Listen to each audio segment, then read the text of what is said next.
On le sait, dans le sport, les choses peuvent aller très vite et notamment dans le tennis.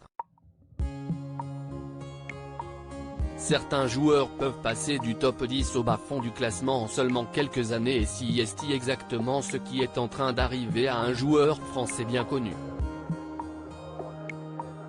Demi-finaliste de l'Open d'Australie, vainqueur de la Coupe Davis en 2017 et 10e joueur mondial en 2018, Lucas Pouille a longtemps fait partie des tout meilleurs joueurs français, avant de connaître une lente et longue descente aux enfers qu'il a vu dégringoler jusqu'à atteindre le 459e rang mondial aujourd'hui.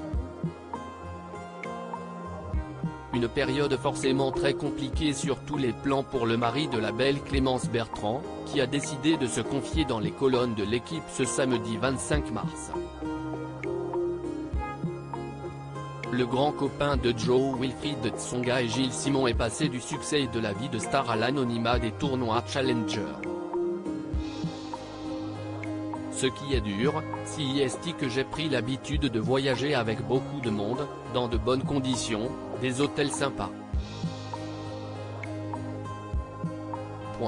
Depuis 3 ans, je ne fais que perdre de l'argent.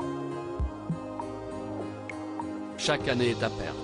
Le gros changement est au niveau des revenus et du coût de la vie, raconte Lucas Pouille.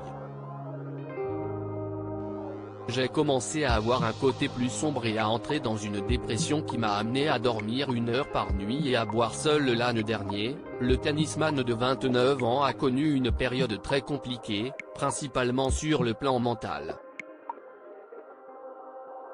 J'ai commencé à avoir un côté plus sombre et à entrer dans une dépression qui m'a amené, après Roland, en Angleterre, à dormir 1 heure par nuit et à boire seul, a raconté Lucas Pouille, qui n'arrivait pas à s'en sortir.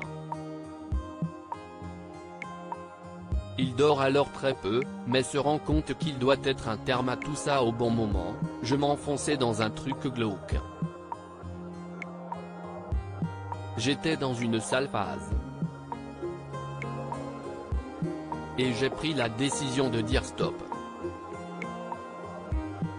Sinon, j'aurais fini à Sainte-Anne, chez les fous. Pour ma santé mentale, il fallait arrêter. J'allais prendre le mur.